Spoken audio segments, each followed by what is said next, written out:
What's up, YouTube? So it's another video. This video is about controllers and the trend. So originally it was the 48 volt controllers. You couldn't program or nothing like that with Bluetooth or PC. And then everybody jumped on 150 amp Sabaton, and then 200 amp Sabaton, and then the 200 unlock Sabaton, and we jumped from there to Cali, right? You know, the 120 amp, what is it, 360 phase amp. So in reality, it's only 120 amps DC. Or we racked that for a little while. And then people thought they got smarter and they went to votol. Somehow, somewhat, they didn't like it. It wasn't that popular. Obviously, nobody knew about all the different controllers, obviously.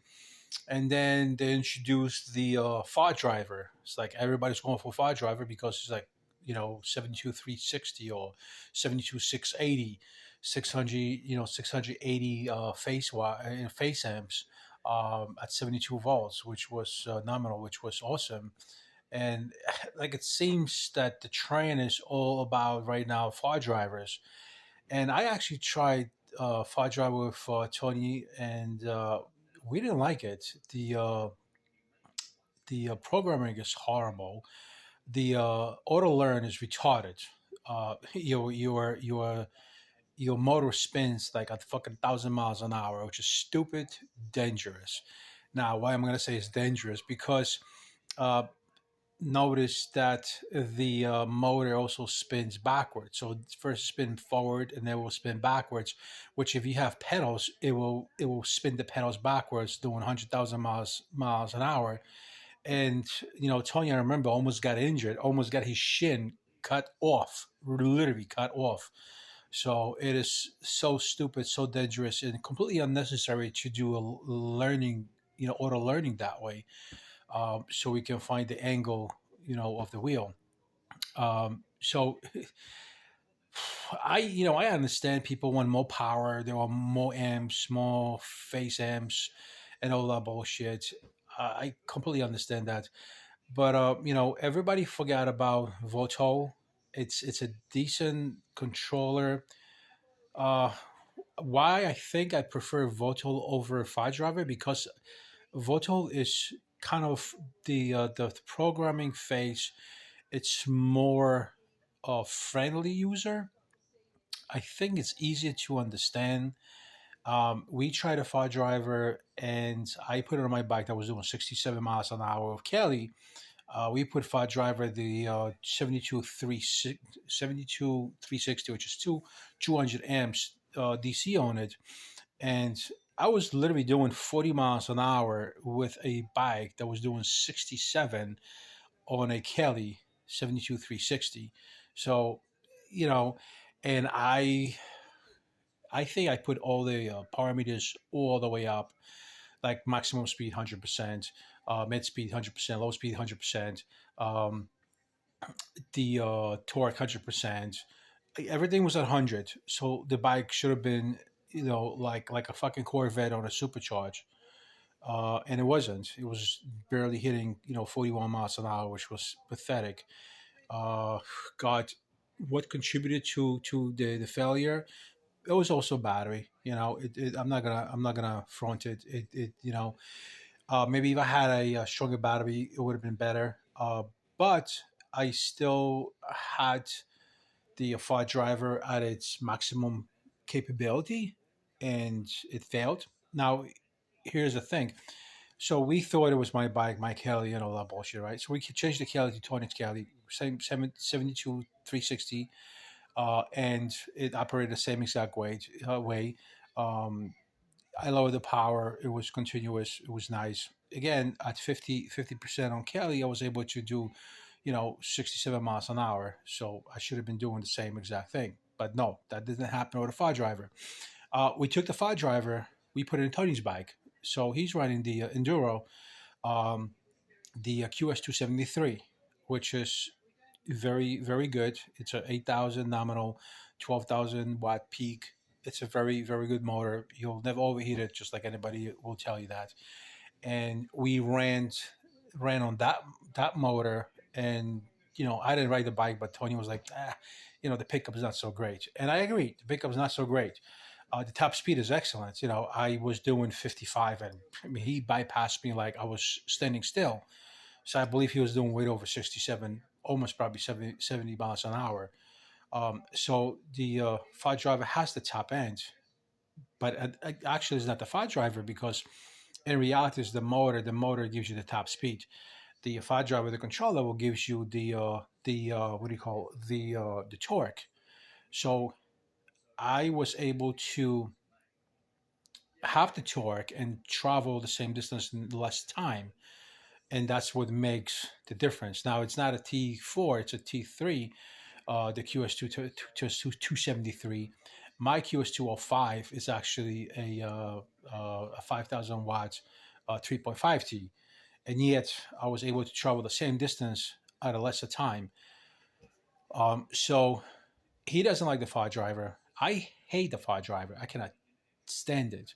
What we got left? We still have left the 150 amp Saviton, but I think with my seat, it's not going to fit. Tony says it's going to fit, which is bullshit. I don't think it is, but we can bet on that one.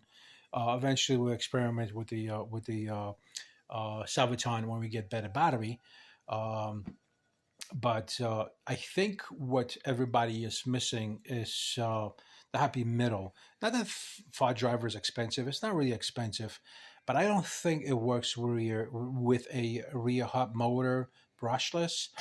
Um, I think it will work with the 273, but again, it's not really like, okay. So I see JB360, he's doing like 70 miles an hour or 85 miles an hour with the far driver, right? It's working for him great. He's got a great pickup and everything. Not sure it's the battery or whatever, but I know Tony has a good strong battery, so that's not a problem.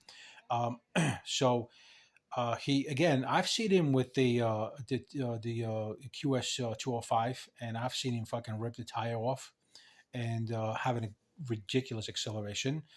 I've seen him with the QS 273, being sluggish at the bottom line at the takeoff. Top speed is still there, which is kind of sad. Um, but I'm thinking people are missing. They're missing on the votol motor. Um, we had a friend that we used to ride with, and he had the votol, and I don't remember which model. But he was doing great. And then we got him a far driver, and it worked flawlessly. It had no flaws whatsoever. So on his bike, it worked great. However, he rode the QS 135, I believe, which is a 3,000 watts mid drive motor on his TOB bike, and it sounded great. It looked great. The guy's not a heavy rider. He's not a reckless driver. Rider, and he doesn't take really chances. He doesn't throttle, full throttle all the time. So we really didn't notice any huge difference, except that the takeoff was retarded, and that was done through Autoline. So I'm thinking I've tried the far driver sucked. Uh, on this bike, on my bike, I've tried a Kelly. It's fucking awesome. Such an easy concept, such an easy production, such an easy operation. It's right there in front of you. Two things that you can switch: a motor current and battery current. I can put my battery current at 200 amps, and she'll go out as 260 amps. Which with Fire Driver, I didn't know where to go to set the current on the battery and the current on the motor, which is fucking kind of like a fucking guesswork, which I hate.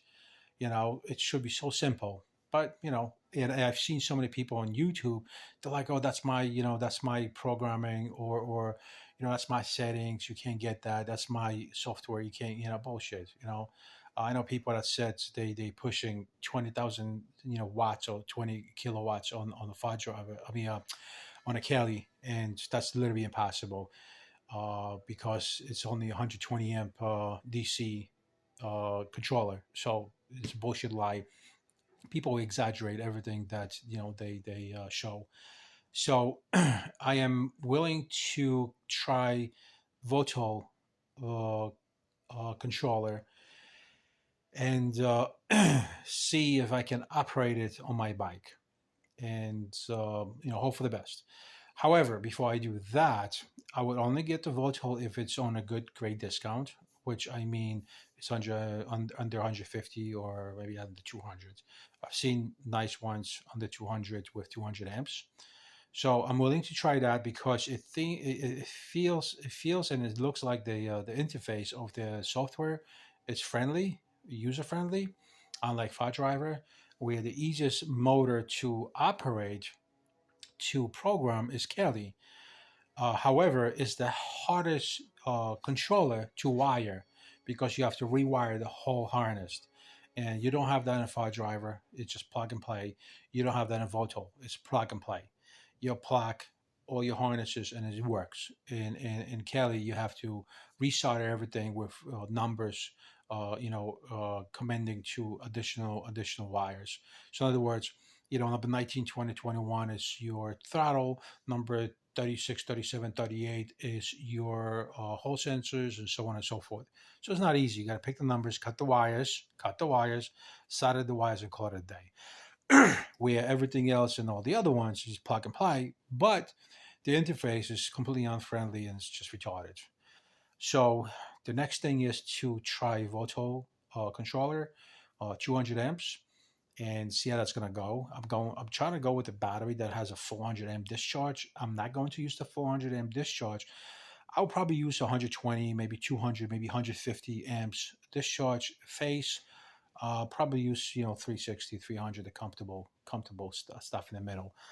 Again, um, the Kelly 72 360 has 360 flex current, and it has 120 amps DC current. That's only the difference. You're not gonna do 20,000 amps short maybe for 2 seconds, and that's about it. Um, that doesn't mean you're doing 20,000 kilowatts.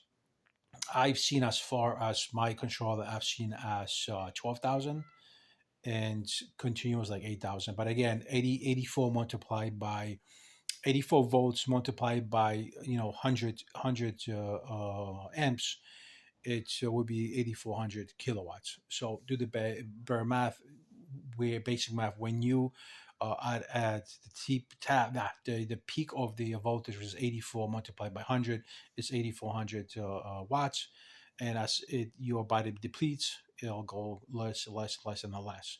um, so that's pretty much our goal to do next VOLOT controller. See how she operates. See, I do like the interface. I can tell you that right now. It's not necessarily self-explanatory, but it's just okay. It will say throttle, low, mid, high. Tell you that. It'll tell you face, current, whatever, 360, 700, whatever it is. So you can change that. Where in a file driver, you gotta like fucking wonder how, what, and where. Same thing with the, like I said, the battery, response, and the amps on the battery, so on and so forth. So it's much easier. So yes, we're going with Voto. I'm out of here. Talking about 13 minutes, 14 minutes I've been talking. Like, subscribe, and you have any questions, comment down below. Again, if you would love to subscribe, you are more than welcome. Take care.